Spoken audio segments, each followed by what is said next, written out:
పరిశుద్ధ గ్రంథం ఏం చెప్తుందంటే ప్రతి విషయమునందు కూడా కృతజ్ఞతాస్తుతులు చెల్లించుడి, ఇది దేవుని చిత్తం అని తెలియచేస్తా ఉంది. ప్రతి విషయంలో పెళ్లి రోజు కూడా ఉందంటారా ఏమ్మా? ప్రతి విషయంలో కూడా పెళ్లి రోజు ఉందా? పెళ్లి రోజు కూడా దేవునికి కృతజ్ఞత చెల్లించాలా వద్దా? ఎందుకు? ఆయుష్ ఇచ్చినందుకు, అవును, జతపరిచినందుకు, ఇంతవరకు కాసి కాపాడినందుకు. ఈరోజు మరి గంటా సీను గారు, హిందూ ప్రియ వాళ్ళు పెళ్లి రోజు, పెళ్ళయి ఇప్పటికీ 2 సంవత్సరాలు పూర్తయి 3వ సంవత్సరంలో అడుగు పెట్టారు. దేవునికి స్తోత్రం. ఇంతవరకు దేవుడు కాసి కాపాడినందుకు దేవునికి స్తోత్రం. వారిద్దరికి ఉద్యోగాలు స్థిరపరిచినందుకు దేవునికి స్తోత్రం. ఇచ్చిన ఆయుష్ ఆరోగ్యాలను బట్టి వందనాలు, దేవునికి స్తోత్రం. ఈసారి పెళ్లి రోజు కల్లా దేవుడు వారి కౌగిట్లు బిడ్డనుంచును గాక, దేవుడు ఉంచుతాడు. 24వ అధ్యాయం ఆదికాండం చూద్దామండి, 50వ వచనం. ఇది యెహోవా వలన కలిగిన కార్యము. ఏది? వివాహం అనేది దేవుని వల్ల కలిగింది. స్త్రీ పురుషులు కలుగు చేసినది దేవుడే, వారిని జత చేసింది కూడా దేవుడే. దేవుని వల్ల కలిగింది కాబట్టి దేవునికి కృతజ్ఞత చెల్లించాలి. దేవునికి స్తోత్రం. ఈ కుటుంబం కూడా అందుకనే మరి దేవునికి కృతజ్ఞత చెల్లిస్తూ ఉన్నారు. భార్య దొరికింది అంటే ఇది దేవుని యొక్క అనుగ్రహమే అని వాక్యం చెబుతా ఉంది. అంతేగాని కోటేశ్వర గారు పాట, కోటేశ్వరం గారు పారేసుకున్నారని కాదు. భార్య దొరికింది అంటే దేవుని యొక్క అనుగ్రహం అని సామెతల గ్రంథంలో 18వ అధ్యాయము 22వ వచనంలో మనం చూస్తాం. భార్య దొరికిన వానికి మేలు దొరికినట్లే. అట్టివాడు అంటే ఎట్టివాడు? భార్య దొరికిన వాడు దేవుని యొక్క అనుగ్రహం పొందిన వాడే. అది కూడా మేలైన భార్య దొరకటం అన్నది దేవుని యొక్క అనుగ్రహము. కాబట్టి సీనికి మరి మేలైన భార్య దొరికింది కాబట్టి కృతజ్ఞత చెల్లిస్తా ఉన్నారు. ఇది దేవుని యొక్క అనుగ్రహం. ఏం మేలు దొరుకుతాయి అంటారు?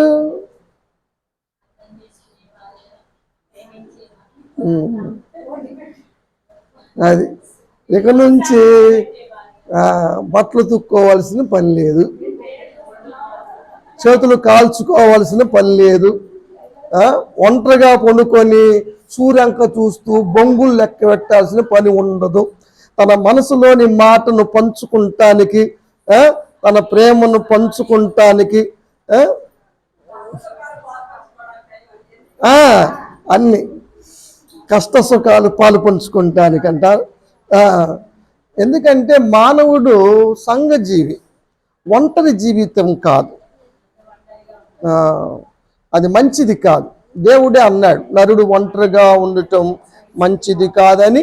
సాటి అయిన సహాయం కొరకు దేవుడే స్త్రీని కలుగ చేశాడు. కాబట్టి మేలైన భార్య దొరికింది. ఈ మేలు ఎన్ని సంవత్సరాలు చేసిద్ది అమ్మాయి? బ్రతికినంత కాలం అని ఆ మాట సామెతల గ్రంథంలోనే 31వ అధ్యాయము 12వ వచనంలో చదువుదాం. ఆమె తన బ్రతుకు కాలమంతా కూడా తన భర్తకు మేలు చేయని గాని కీడేమీ చేయదు. దేవునికి స్తోత్రం. అందుకని దేవుని కృతజ్ఞత చెల్లించాలి. మేలైన భార్యనిచ్చాడు, కీడు చేయకోకుండా తన బ్రతుకు కాలం అంతా కూడా తోడు నీడగా ఉండటానికి, కష్ట సుఖాలు పంచుకుంటానికి, ప్రేమానురాగాలు కలిగి ఉండటానికి దేవుడు ఒక చక్కని ఏర్పాటు చేశాడు. అందుకని దేవునికి కృతజ్ఞత చెల్లించాలి. దేవునికి స్తోత్రం. ఈ భార్య భర్తలు ఇద్దరూ మరి రోజు కృతజ్ఞత చెల్లిస్తూ ఉన్నారు. మేలు లాంటి భార్య కాకుండా తేలు లాంటి భార్య దొరికితే, అంటే గయ్యాలి భార్య దొరికితే, అంటే అడవిలో బతకొచ్చు అన్నాడా?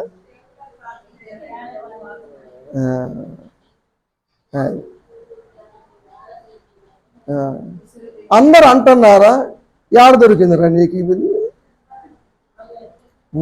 అంటారు కదా. అయినా సరే ప్రార్థన చేస్తే దేవుడు మారుస్తాడు కదా. ఎలాంటి భార్యనైనా సరే ప్రార్థన చేస్తే దేవుడు మారుస్తాడు కదా.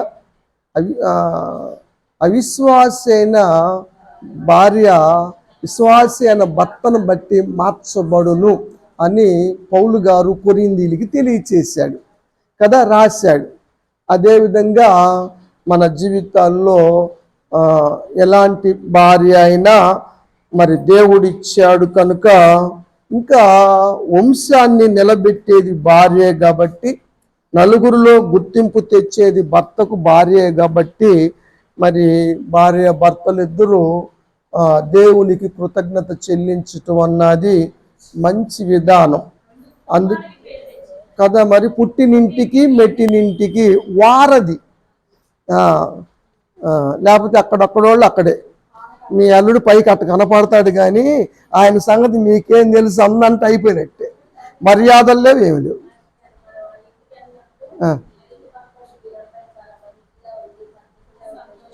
అవును అవును నిజంగా మీ అమ్మాయి చాలా మంచి అమ్మాయి అమ్మ.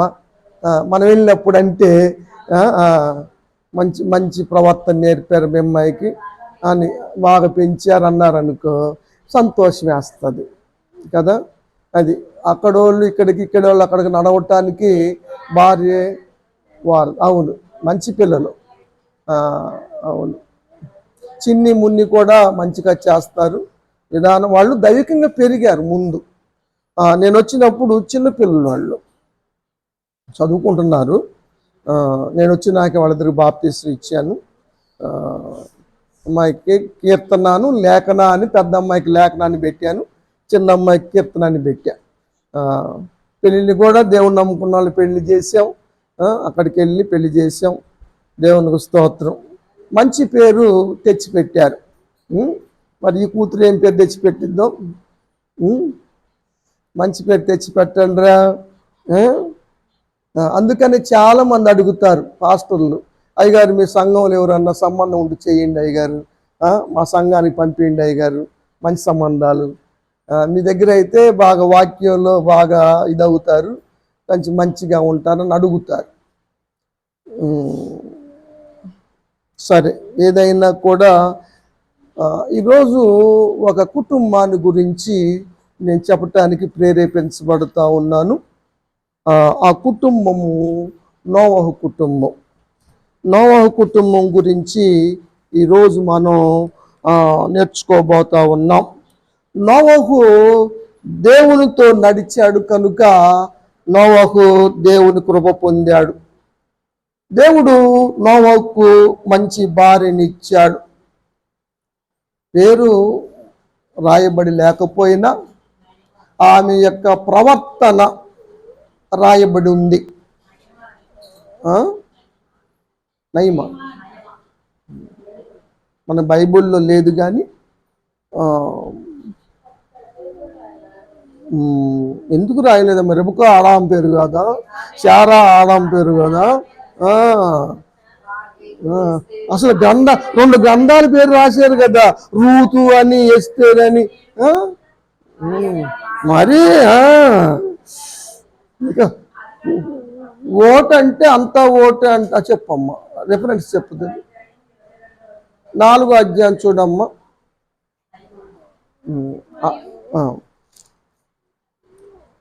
ఆదికాండం 4వ అధ్యాయం.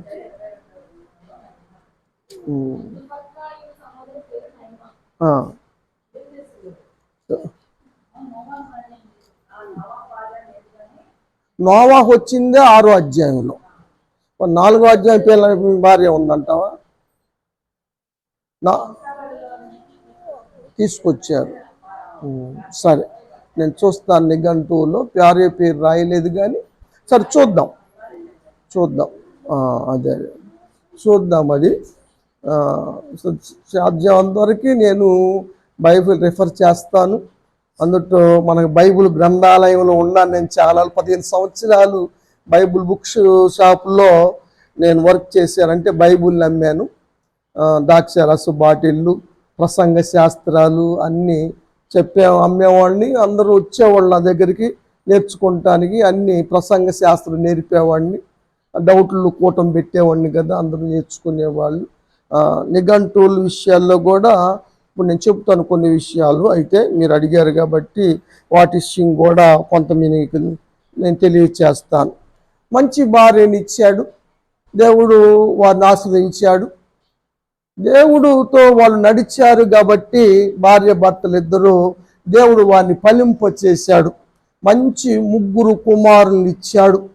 వాళ్ళు కూడా దైవికంగా నడవటాన్ని బట్టి వారికి కూడా మరి 3 భార్యలు దొరికారు. ఇప్పుడు 8 మంది కుటుంబం పెరిగింది, నిజంగా ఆశ్రయించబడింది, అభివృద్ధి చెందబడింది. దేవుని కృప పొందిన కుటుంబాల్లో గొప్ప కుటుంబం నోవహు కుటుంబము అన్న విషయాన్ని ఇక్కడ మనం చూస్తూ ఉన్నాం కదా. అయితే ప్రపంచానికి గొప్ప విపత్తు వచ్చే సమయంలో, జలప్రళయం కలుగబోతున్న సమయంలో దేవుడు మరి నోవహుకు చెప్పాడు వాడను సిద్ధం చేసుకోమని. నోవహు వాడను సిద్ధం చేసుకున్నాడు. ఆదికాండం 7వ అధ్యాయంలో మనం చూస్తాం 7వ వచనంలో. అప్పుడంటే ఇప్పుడు వాడ సిద్ధం చేసినప్పుడు కుమారులు, అతని భార్య, కోడళ్ళు ఆ జలప్రళయం తప్పించుకుంటానికి వాడలో ప్రవేశించారు. తర్వాత ఆకాశపు తూములు ఇప్పబడ్డాయి, అగాధపు ఊటలు ఇప్పబడ్డాయి. 40 రాత్రులు పగళ్ళు ఏకదాటిగా ప్రచండ వర్షం కురిసింది. వాడ తీలిపోయింది. వాడ మరి నడుస్తూ ఉంది. కొండలు మునిగిపోయినాయి, తాడి చెట్లు మునిగిపోయినాయి కదా. వాడు వెళ్తూ ఉంది. లోపల కెప్టెన్ లేడు, స్టీరింగ్ లేదు, మోటార్ లేదు, ఏం లేదు, నడిపే నాయకుడు లేడు. ఎంతెంత పెద్ద పెద్ద నాయకుల్ని పెట్టుకొని ఎంతో కాస్ట్లీగా ఉన్న టైటానిక్కే బద్దలైపోయింది, గుద్దుకొని, మంచు కొండ గుద్దుకొని మొక్కలైపోయింది. కానీ నోవహు వాడ వెళ్ళిపోతూ ఉంది. పర్వతాలన్నింటికన్నా ఎత్తైన అరరాతు పర్వతం మీద నిలిచింది. 150 రోజులు నీళ్లు ప్రబలినవి. వాడలో ఎంతకాలం ఉన్నారు? 150 రోజులు.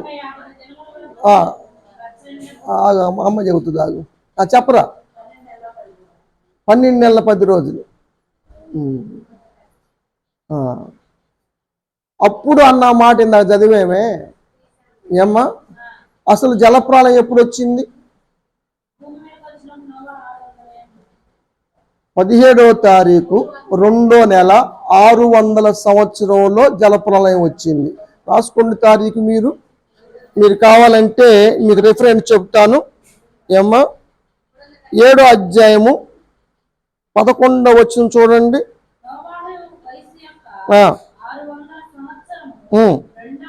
2వ నెల 17వ తారీఖు 2వ నెల 600 సంవత్సరం రోజు జలప్రళయం వచ్చింది. గుర్తుపెట్టుకోండి. 600 సంవత్సరం, 601 కాదు. అంతా నీళ్లు ఇంకిపోయి దేవుడు ఆ కుటుంబాన్ని జ్ఞాపకం చేసుకొని గాలి ఇసరజేసి ఆకాశ తూములు మూసేసి అగాధపు ఊటలు కట్టేసి గాలి ఇసర చేసి అదంతా ఆరజేసి వాళ్ళని బయటికి రమ్మనే ముందు ఎప్పుడు ఆగిపోయింది? 8వ అధ్యాయం 13వ వచనం. 9వ తారీఖు మొదటి నెల 601వ సంవత్సరం.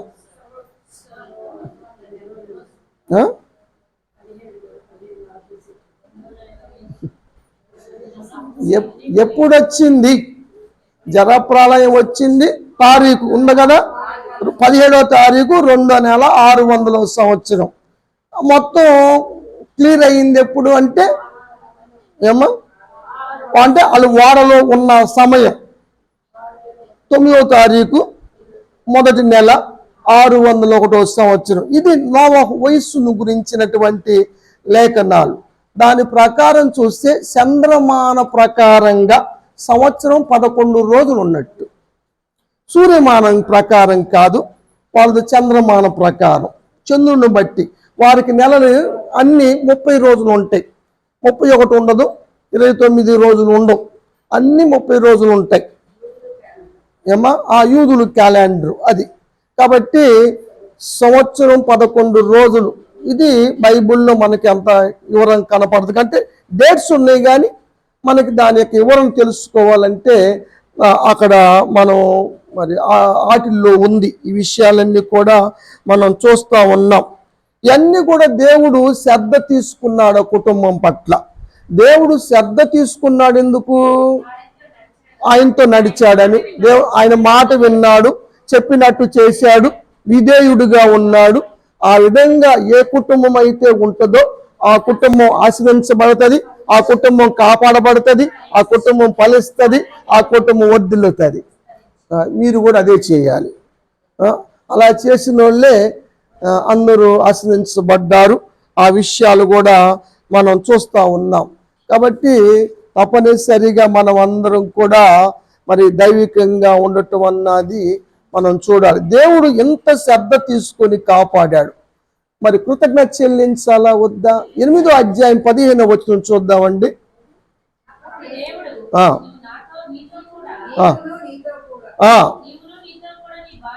అంత సిద్ధపరిచిన తర్వాత, బురద లేకుండా అంత చేసిన తర్వాత ఇప్పుడు వాళ్ళలో నుంచి బయటికి రమ్మని దేవుడు పిలుస్తున్నాడు. నీవు, నీ భార్య, నీ కోడళ్ళు, నీ కుమారులు అందరూ బయటికి రమ్మని దేవుడు చెప్పాడు. ఇంత చేసిన దేవునికి కృతజ్ఞత చెల్లించాలా వద్దా?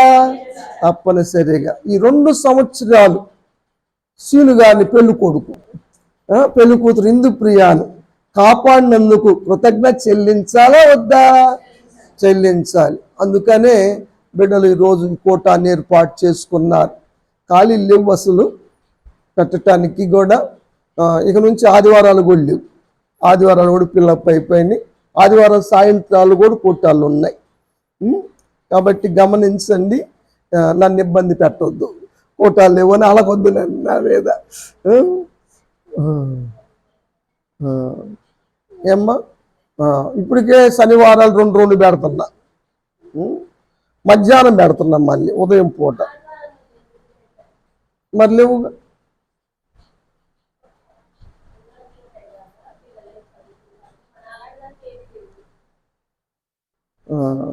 మరి కూతురు కోసం పెట్టాల్సి వచ్చింది. విజయ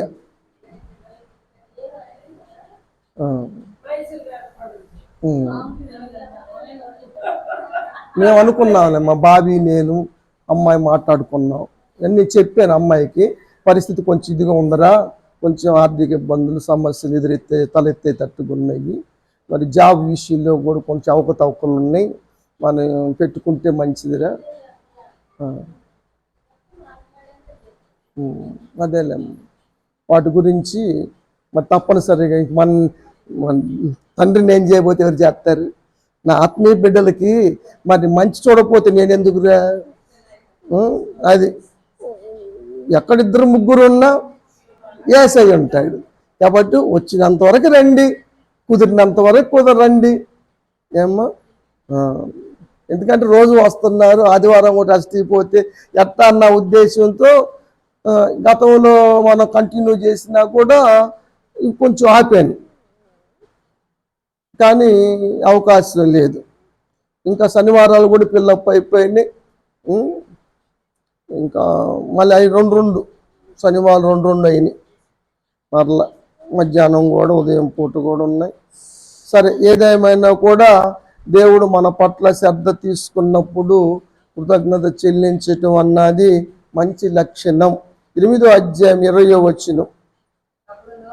అప్పుడు నోవహు ఎప్పుడు ఇంత దేవుడు కాపుదల కాసిన తర్వాత, దేవుడు అన్ని సిద్ధపాటు చేసి క్షేమముగా సురక్షితముగా బయటికి తీసుకొచ్చిన తర్వాత, అప్పుడు దేవునికి బలిపీఠం కట్టి దహన బలి అర్పించాడు.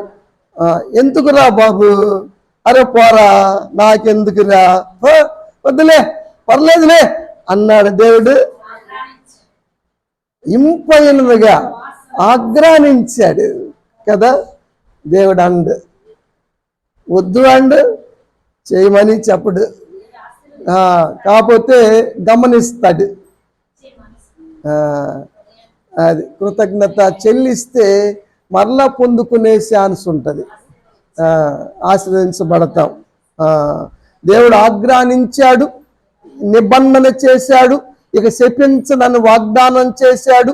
మరలా మీరు ఫలించి అభివృద్ధి చెంది విస్తరించండి అని వాడిని దీవించాడు కదా. ఒకటి చేసినందుకు ఈ కృతజ్ఞత వల్ల దేవుడి దంపతులను దీవించును గాక, ఫలింపచేయును గాక, వచ్చే పెళ్లి రోజుకి మీ కౌగిట్ల బిడ్డ ఉండును గాక. దేవుడు అసాధ్య దేవుడికి, దేవునికి స్తోత్రం, దేవునికి స్తోత్రం, హల్లెలూయా. కాబట్టి అందుకని కృతజ్ఞత చెల్లించటం అన్నది మంచిది.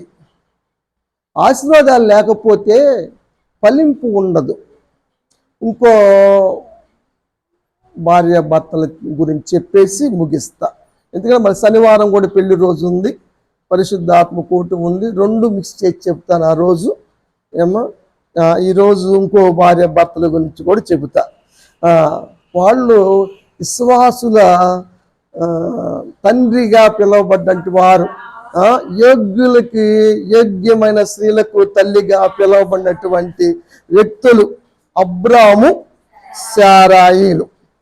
దేవుడు వారిని జత చేశాడు, వివాహం ద్వారాగా వారిని జత చేశాడు. అయితే వారు అప్పటికి దేవుని నమ్ముకోలేదు. వారు చంద్రదేవుణ్ణి ఆరాధించేవారుగా ఉన్నారు, విగ్రహారాధికులుగా ఉన్నారు. అయితే మరి ఫలింపు లేని వారుగా వారు జీవిస్తూ ఉన్నారు.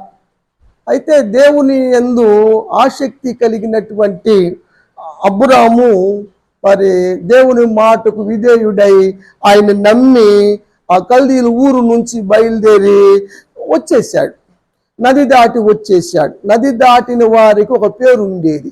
ఏం పేరు చెప్పండి? నది దాటిన వారికి పెట్టు పేరు ఏమి? మా చిన్నమ్మాయి లేదు, లేకపోతే చెప్పేదాన్ని ఇప్పుడు దాకా చెప్పాను రా వాళ్ళకి. హెబ్రీయులు అంటారు, నది దాటిన వాళ్ళని హెబ్రీయులు అంటారు. అప్పుడు అబ్రహాము హెబ్రీయుడిగా ఎంచబడ్డాడు. మీకు కావాలంటే రిఫరెన్స్ కూడా చెప్తా. లోతుని పట్టుకెళ్ళిపోయారు కదా, 5 రాజులు యుద్ధం చేసి లోతు సంపదని భార్య బిడ్డలను కూడా తీసుకెళ్ళిపోయారు. సొదొమ గొమొర్రాలో ఉన్నప్పుడు వారిలో తప్పించుకొని వచ్చాడు. యాడికి? అబ్రహాము దగ్గరికి వచ్చి, అబ్రహాము దగ్గర ఏం చెప్పాడు? 14వ అధ్యాయం ఆదికాండం 13వ వచనం చదువుదాం. హెబ్రీయుడైన అబ్రహాముతో చెప్పాడు, ఎందుకంటే నది దాటి వచ్చాడు. అప్పటి నుంచి వారు హెబ్రీయులుగా ఎంచబడ్డారు.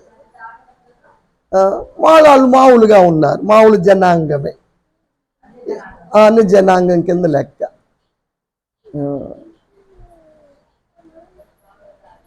ఆ విధంగా వచ్చాడు. అయితే అబ్రహాము దగ్గరికి యేసు ప్రభువారు వచ్చాడు. యేసు ప్రభువారు వచ్చి బలపరిచాడు, మాట్లాడాడు. యూదులకి చాలా మందికి అర్థం కాని విషయం ఇదే.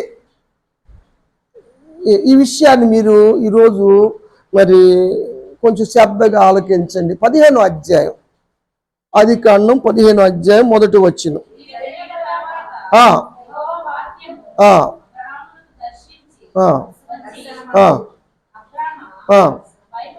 నువ్వు భయపడొద్దు, నేను కేడముగా ఉంటాను, నీ బహుమానాన్ని అత్యధికంగా చేస్తానంది ఎవరు? యేసు ప్రభు. యెహోవా కాదు, యెహోవా వాక్యము. ఈ వాక్యమే కదా శరీరధారిగా వచ్చింది. ఆది యందున్న వాక్యం అదే కదా. యోహాను గారు రాసిన దీని గురించే కదా. ఇప్పుడు అబ్రహాముతో మాట్లాడింది ఎవరు? యేసు ప్రభు వారే మాట్లాడారు. ఆ ఏమి ఇచ్చిన సుఖమే ఉందండి, నేను సంతానం లేని వాడిని అయిపోతున్నాను కదా అంటే 4వ వచనంలో ఏమన్నాడంటే యేసు ప్రభు వారు, ఇక్కడ కూడా చెప్పింది ఎవరు? యేసు ప్రభు వారే. నీకు వారసుడు పోతాడని అబ్రహాముతో చెప్పింది ఎవరో కాదు, యేసు ప్రభు వారే. చాలా మందికి ఇక్కడే కన్ఫ్యూజ్ అవుతున్నారు. పాత నిబంధనలు యేసు ప్రభు వారు ఎక్కడున్నారు అనుకుంటున్నారు. వాక్యం తెలియక, వాక్యం అర్థం కాక, అది ఆనాడున్న యూదులకి అర్థం కాల కదా. యేసు ప్రభు వారు చెప్పాడు ఏమని? ఎవరు? నా పనోళ్ళలో ఒకడే కదా నాకు సంతానం లేని పోయాడు, నా పనోళ్ళలో ఒకడు వారసుడు అవుతాడు కదా అన్నాడు. ఎవరు? అబ్రాము. అప్పుడు అలా కాదు, నీ గర్భవాసును పుట్టేవాడే నీకు వారసుడు అవుతాడని చెప్పింది యేసు ప్రభు వారు. నీ క్లారిటీ చెప్తాను. యేసు ప్రభు వారు చెప్పిన మాట యోహాను సువార్తలోకి వెళ్దాం. 8వ అధ్యాయం 56వ వచనం. నీ తండ్రి అయిన అబ్రహాము నా రోలు చూడాలని ఎంతో ఆశపడ్డాడు. మీరు మా తండ్రి అబ్రహాం అంటున్నారు కదా యూదులందరూ కూడా. మీ నాన్నగారు అబ్రహాం గారు నా దినం చూడాలని ఎంతో ఆశపడ్డాడు, చూసి సంతోషించాడు అని చెప్పాడు యేసు ప్రభు గారు వాళ్ళతో, యూదులతో. వాళ్ళు ఏమన్నారు?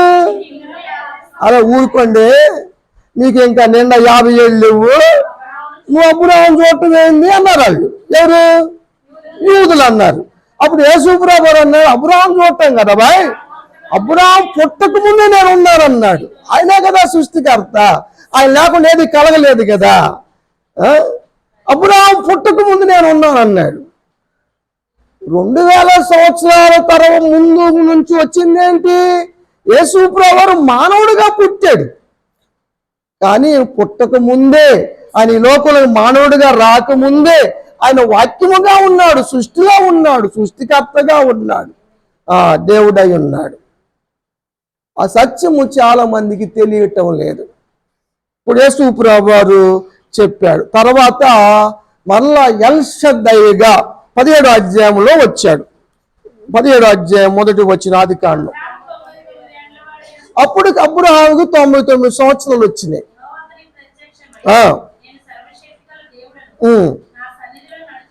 ఇక్కడ తర్జుమా చేశారు, సర్వశక్తి కలిగిన దేవుడు ఎల్ షద్దై. పాత ఒడంబడికల్లో అయితే ఎల్ షద్దై అని ఉంటది. బైబుల్ తర్జుమా చేశారు కదా హెబ్రూ భాష నుంచి, అందుకని సర్వశక్తి కలిగిన కొన్ని చేశారు కదా, కొన్ని చేయలేదు. యెహోవా ఈరే అన్నది చేయలే, యెహోవా రాఫా చేశారు. మళ్ళీ స్వస్థపరిచి యెహోవా నేను ఆ విధంగా తర్జుమాలు చేశారు. చదువమ్మ. నా సన్నిధిలో నడుచుచు నిందారహితముగా ఉండండి. ప్రియమైన దేవుని బిడ్డలారా, భార్యాభర్తలారా, దేవుని సన్నిధిలో నిందారహితంగా నడవండి. మిమ్మల్ని అత్యధికంగా దేవుడు దీవిస్తాడు కదా. అబ్రాహామును దీవించాడు. చదువమ్మ. నిబంధన చేశాడు దేవుడు కదా, నిబంధన నియమించాడు. ఇక నుంచి నేను పేరు అబ్రాము కాదు అబ్రహామును చేస్తున్నాను అన్నాడు. దేవునికి స్తోత్రం. మళ్ళీ అన్నాడు అబ్రహాము ఇక నుంచి నీ భార్య అయినటువంటి శారాయి నిక్కరా, అది శారాయి శారాయి అనొద్దు, ఏమనాలి? శారా అనాలి. ఇక్కడ నీకు అర్థమైంది ఆ విషయం. అబ్రాము 3 మాటలు, శారాయి 3 మాటలు, 2 సమంగా ఉన్నప్పుడు వారికి ఫలింపు లేదు. అందుకని పురుషుడికి ఒకటి పెంచాడు దేవుడు. అబ్రహాము 4 అయ్యాడు, శారా 2 అయింది. అంటే ఎప్పుడు పురుషుడు రెండింతలు ఎక్కువ చేయబడ్డాడు. ఇదే పేరు బలం అని మనోళ్ళు అంటారు. అమ్మాయేమో పులయింది, అబ్బాయి మేక అయ్యాడు, ఈ సంసారం బహు బహు బహు.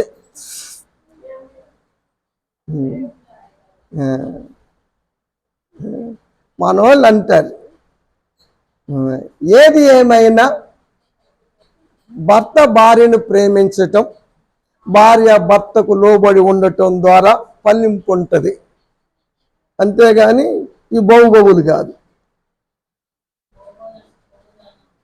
ఇక అట్టానే ఉంటుంది వ్యవహారం. దేవుడేం పక్షపాతం చూపించల.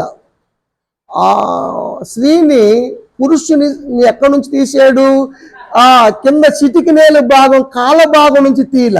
ఎందుకంటే తొక్కివేయబడుతుంది కదా, నెత్తి భాగం నుంచి తీల నెత్తి కూర్చుంటారు. మీరు సందిస్తే చాలు సంకెక్కుతారు అంటారు కదా.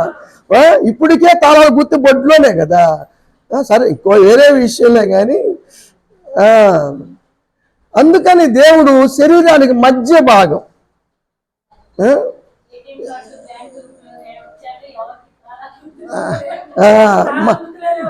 మధ్య భాగం కదా, శరీరానికి మధ్య భాగం, హృదయానికి దగ్గరగా పైకి కింద కొలుసుకుంటే సమాన భాగం.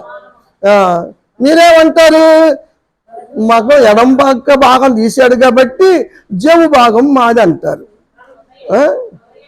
కాదు, వాళ్ళు మెలకుండా పండుకుంటే బట్టలు ఉతికేటప్పుడు జేబులు తీసేది మనమే కదరా. సరే ఇస్తారా? నేనేం పాడు చేయలేదు, నువ్వు దగ్గర నుండి పాడవుతాయని దాచేయాలి బీరువాళ్ళు అంటారా? ఏదో ఒకటి చేయండిలే మొత్తానికి. మీరు పాడు చేసే పిల్లలు కాదులే కానీ అని ఎందుకు అంటారు? మీరు జేబు కాదు మేము గుండె అని అనరే. మేము గుండెకాయ అంటే వాళ్ళం అని అనండి. గుండెరా ఇది ఎక్కువే. ఈ మధ్య తగ్గేది లేదన్న డైలాగులు ఎక్కువ అవుతున్నాయి కదా. క్రైస్తవ జీవితంలో తగ్గుండే బాబు అంటే సినిమాలు నేర్పుతుంది, తగ్గేది లేదని. పదిదానికి వ్యతిరేకమే కదా ఏమ్మా. అట్టుండ మాకండమ్మా, మీరు తగ్గేది లేదు. మంచి పేరు తెచ్చుకోండి చక్కగా. దేవుని కృపను బట్టి జత చేశాడు. అనుకోకుండా ఎక్కడో ఊర్లు, ఇప్పుడు మా పిల్లలు చూడు ఎక్కడో మాచర్లు ఇచ్చింది పాస్టర్ గారు. అప్పుడు నేను ఆపరేషన్ చేసుకొని ఉండి నేను ఆడికి వెళ్ళలేకపోయాను. మేడం గారికి బాధ్యత ఇస్తే ఎక్కడో అక్కడ పడేసింది తీసుకెళ్ళి. అంతే మరి దేవుడు రాసి పెట్టినప్పుడు ఇంక మనం ఏం చేస్తాం? ఏం చేస్తుంది? వస్తుందా చూడటానికి? నీకు ఉండా ఊర్లోనే ఇంటి ముందే మరీను బస్సు ఎక్కే పని లేదు. రోడ్డుకి ఇటు పక్కన ఏముంది, అటు పక్క ఆవుది. ఎంత గొప్పదనంగా తండి శ్రీనుబాబు భలే లక్కి.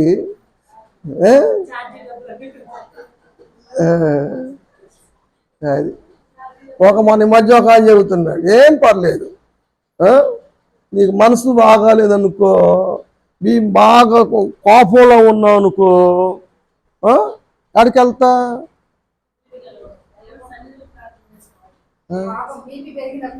ఎక్కడికి వెళ్ళాలి? పుట్టింటికి వెళ్ళాలి, ఆటోమేటిక్ తగ్గిపోయింది. లో బీపీ ఉందనుకో అత్తగారింటికి వెళ్ళాలి, ఆటోమేటిక్ పెరిగిపోయింది. ఆరోగ్య సూత్రం ఇది.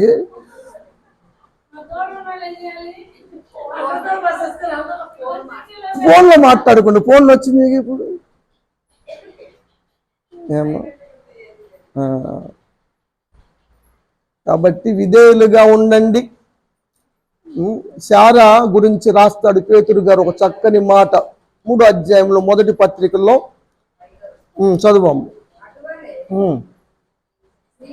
స్త్రీలారా, పూర్వము దేవుణ్ణి ఆశ్రయించిన పరిశుద్ధ స్త్రీలు తమ పెనివిటిని లోబడి ఉండటం చేత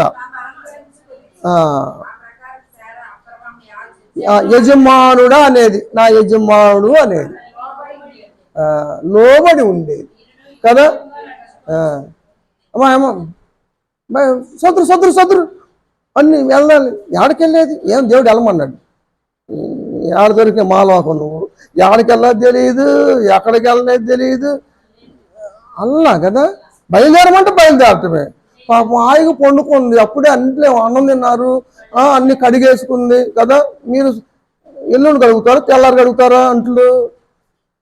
రాత్రి అన్ని మధ్యాహ్నం కడిగేసుకుంటారా, లేదా సాయంత్రానికి ఉంచుతారా? ఓన్లు ఎప్పుడు ఉంటే సాయంత్రానికి ఉంచుతారు. అప్పుడప్పుడే ఆమె కడిగేసింది. ఎవరు? సార కడిగేసింది, అన్ని అడబెట్టేసింది, పడుకుంది. ఇప్పుడు వచ్చారు వాళ్ళు, సార లేకమంటున్నాడు. ఎవరు? తొందర లేదు. మళ్ళీ ఎంత పిండి వేశాడు? 3 మానికలు పిండి. ఎన్ని చపాతీలు అవుతాయి? ఎన్ని కాల్చాలి? త్వరగా మళ్ళీ ఎంతసేపు ఉంటాం మళ్ళీ నువ్వు అతిథులు తీసుకొచ్చారు. చేస్తుంది పాపం, ఎదురు మాట్లాడిందా? ఈయన ఇంట్లో ఉన్న చూసుకోలేదు, ఉంటే మనిషికి బాగుండేది కూడా చూడటం, అందరూ తీసుకొస్తాడు. అంటారు కదా మీరు. అంటామ్మా, మా అమ్మ అందు పేరులోనే విందుంది, విందు చేసిద్ది. Very good. ఎంత మంచి భార్య కదా,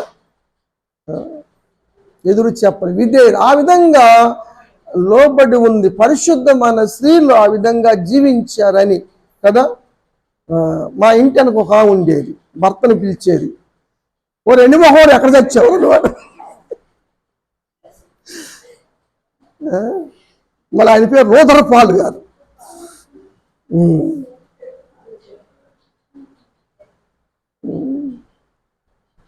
అలా ఉండే.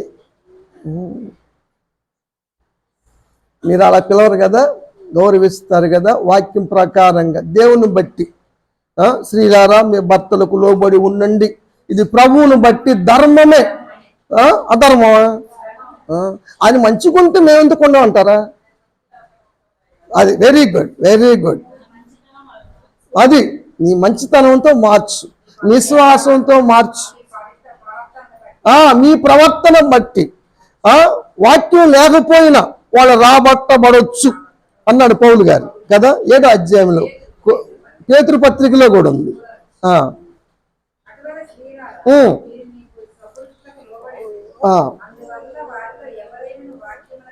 వాక్యానికి భర్తలు అవిధేయులుగా ఉంటే నీ భయంతో కూడిన ప్రవర్తన చూసి, వాక్యం లేకపోయినా కూడా నీ నావన్న బట్టి వాళ్ళు రాబడ్డొచ్చు. ఏంద్రా అయ్యగా మరి, ఏంద్రా చిన్న మరి బావగానే పిలవచ్చు కదంటే, ఒకసారి వచ్చి మాట్లాడాను నువ్వు. సరే వెళ్ళినాక ఏంటి బావగారు బాగున్నారా అంటే, బాగానే ఉన్నానండి. మరి రావచ్చు కదా, ఎక్కడికి? చర్చికి రావచ్చు, మా అమ్మాయితో పాటు. మా అమ్మ అవుతుంది. వచ్చింది. ఏం మారిందా? అవునోరేను మారిందా? నేను రావటానికి ఇంకేం చెప్పాలి? అయ్యగారు మాట్లాడేవా? మాట్లాడాను తల్లి. ఏమన్నాడు? వస్తాడా? ముందు నిన్ను మానమన్నాడు తల్లి. ఎటు చెప్పాలంటే సుగోరా అట్టుంటారు మీరు. ఆ విధంగా ఉండొద్దని దేవుడు దంపతులైనటువంటి నోవహు కుటుంబాన్ని దీవించి ఆశీర్వదించి తోడునీడగా ఉండి కాసి కాపాడి భద్రపరిచినట్టుగా ఈ కుటుంబాన్ని కూడా దేవుడు భద్రపరచును గాక, కాపాడును గాక. 2 సంవత్సరాలు కాసి కాపాడాడు, 3వ సంవత్సరంలో ప్రవేశపెట్టాడు. అందుకని వారు కృతజ్ఞత చెల్లిస్తూ ఉన్నారు. అదేవిధంగా అబ్రహాము శారాలను దీవించి వారిని ఆశీర్వదించినట్లుగా ఈ దంపతులను కూడా దీవించి వచ్చే ఏటికి భోంచేశారు కదా, ఆతిథ్యం ఇచ్చారు కదా. నవ్వింది. యెహోవా అసాధ్యం ఉందా? ఏం నవ్వుతున్నావా? నేను నవ్వరు మంచి అని మీకు తెలుసు కదా.